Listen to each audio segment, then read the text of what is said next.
Hey everyone, welcome back to the channel. If you've ever struggled staring at a blank screen trying to write the perfect resume, this video is for you. Today I'm going to show you how to use ChatGPT or Perplexity AI to write a resume that actually gets you noticed by hiring managers. A resume isn't just about listing what you've done, it's about telling your story in a way that sells your value. I'll walk you through how I use these tools to build powerful bullet points and highlight measurable results. Before you open AI, gather the basics.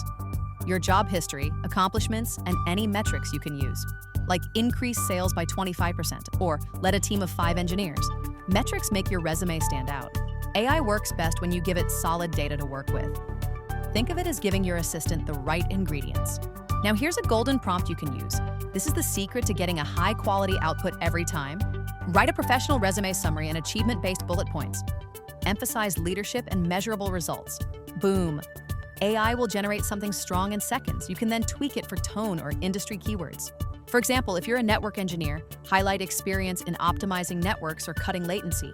Next, grab the job description and ask AI to rewrite your resume to include keywords from that specific posting. This is key for beating applicant tracking systems. AI helps you speak the recruiter's language. Don't let the AI do all the work. Add a touch of your personality, your values, and your passion. This makes your resume feel more human and authentic. It's the you factor that gets the job. Finish by asking the AI to polish the tone. Ensure it sounds professional but confident for the role. Edit, finalize, and boom, you've got a resume that's polished, modern, and strategically written.